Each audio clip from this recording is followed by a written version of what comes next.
surging for the Iraqi elections. Good. Now, this is already interesting just from the title, because I don't believe that the public knew that they were surging in February 2005. Yeah. So if they're internally using the word surge, in fact, I think we could actually go so far as to actually look it up. If we say surge Iraq, I'm pretty sure we're going to get 2000. Here we go, 2007. 2 years earlier. Wow. Very interesting.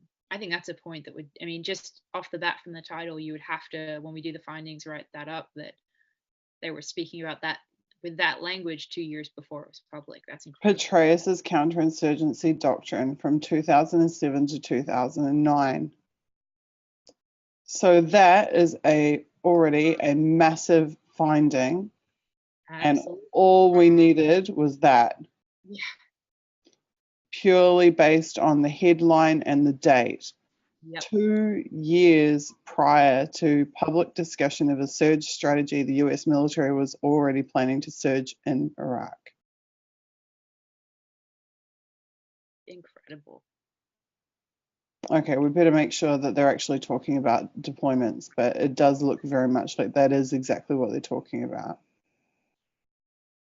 And even the subheading description is secret there too,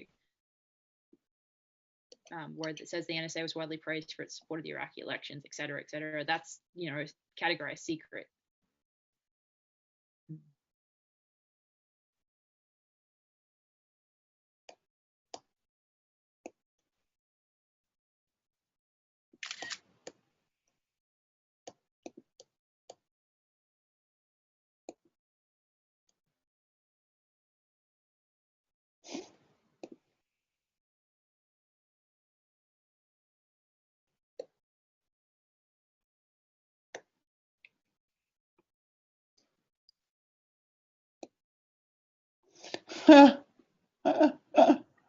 Oh, how do you read this with a straight face?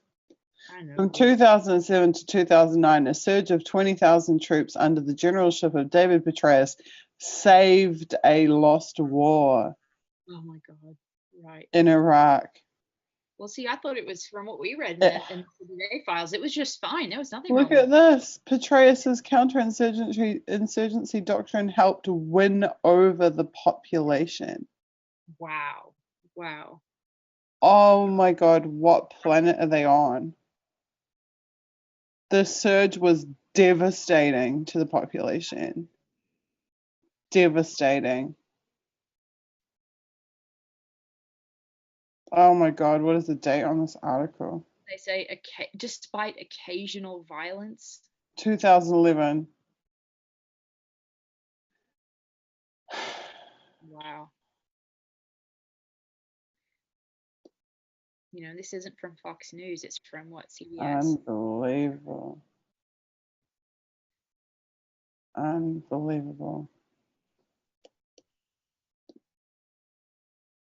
Okay, this one has got to be a tweet. Definitely. First day back at DecipherYou, we have a massive. Yeah, this is massive.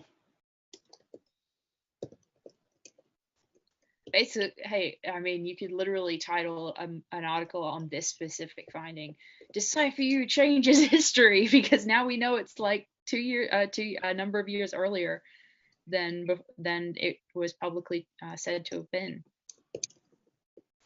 So it's literally a change in history.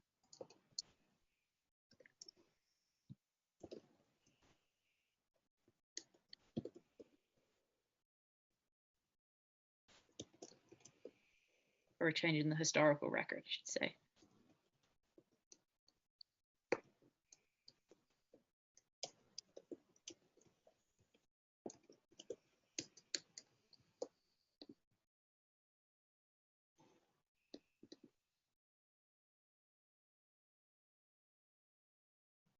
Yeah, Gordon sums it up really well. He says, that's the corporate media for you. Copy paste Pentagon releases and call it news.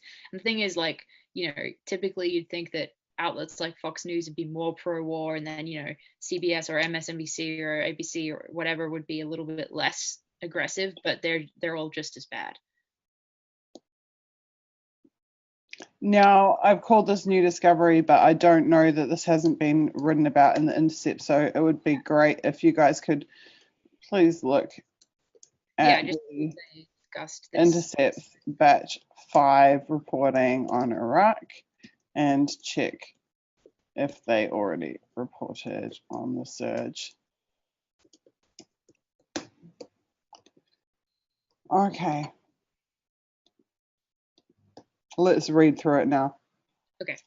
I'll do this one. Because you'll know where to stop. NSA was widely praised for its support to the Iraqi elections. Widely praised by who? Held on January 30th, with all elements performing at the top of their game.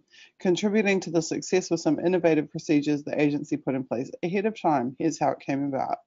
In the latter half of December, as it became clear the elections would indeed be held on schedule, the Iraq issue management team began planning for the big day. Sounds like a wedding. First, they considered lessons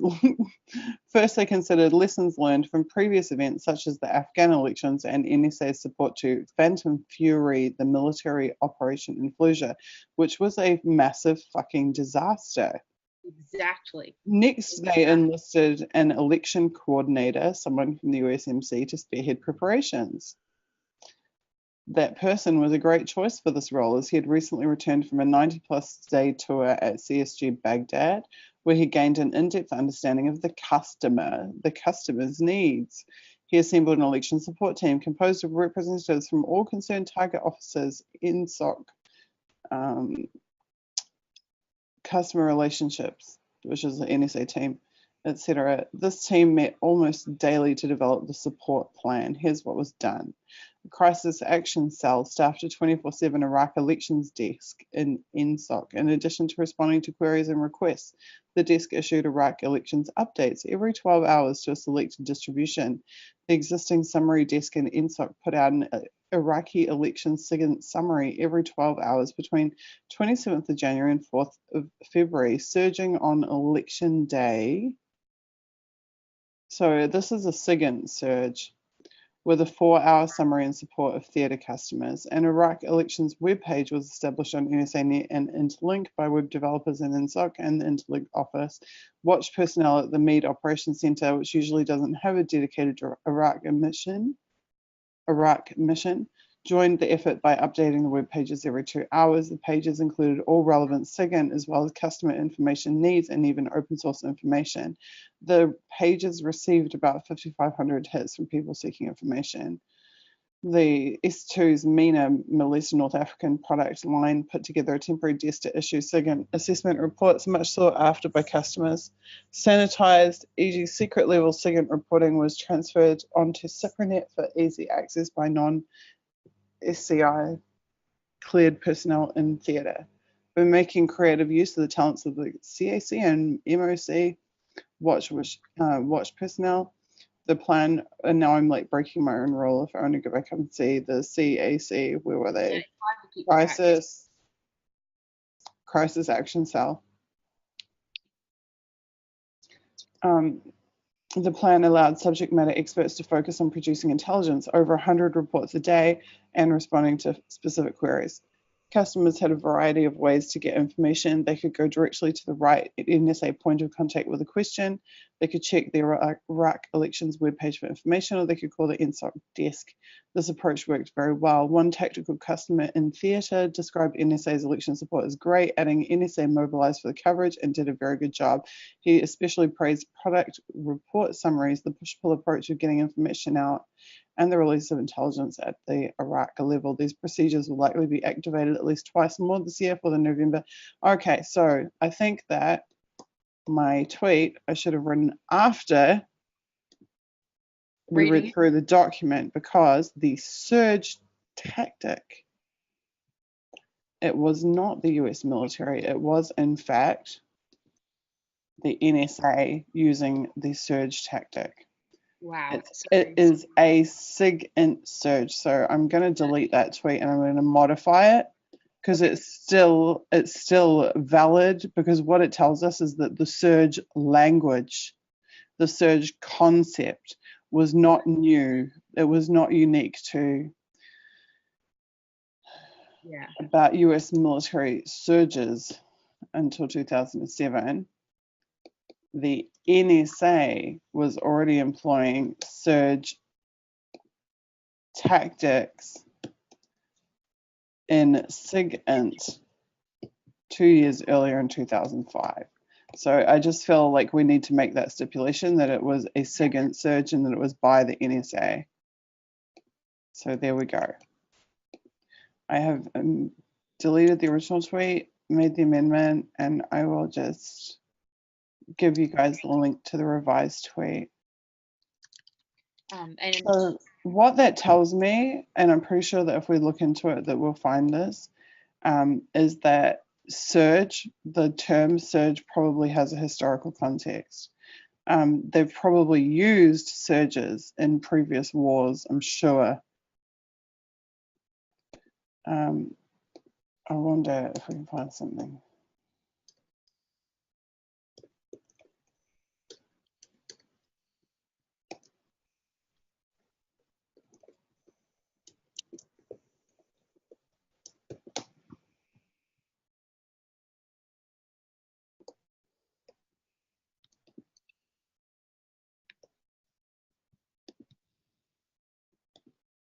The surge, a military history.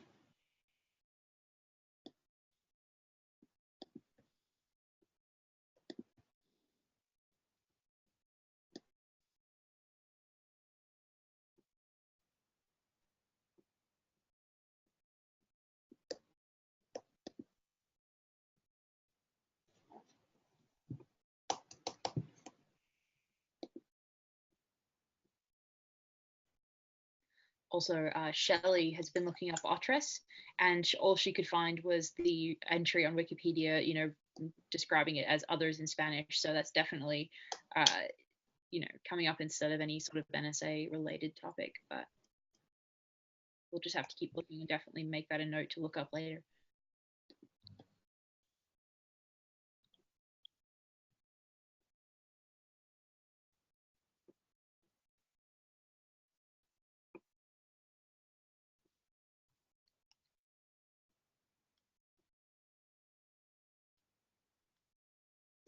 Interesting. I was part of the Iraq War surge. It was a disaster in the nation.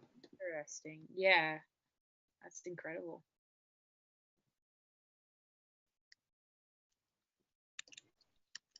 Very interesting that CBS says it won over the population. It was like such a success. And then this person's like, it was a disaster. Yeah. See, I find it, oh, here we go. War strategies, offensive tactics, troop surge. I find it impossible to believe that David Petraeus was the first person who thought about packing a whole bunch of extra troops into a war zone. Yeah.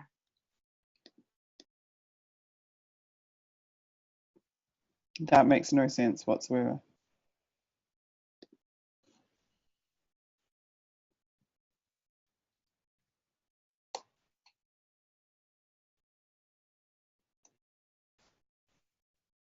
Troop surge, deploying a large number of troops into theatre in order to overcome resistance. Deploying a large number of troops into theater in order to.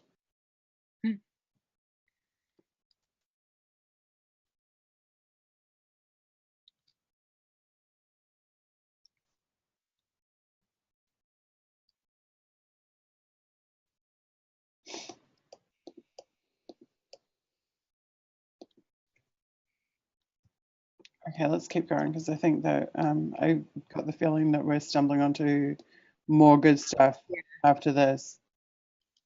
See, yeah, I find this extremely significant and interesting that NSA was actually using that terminology.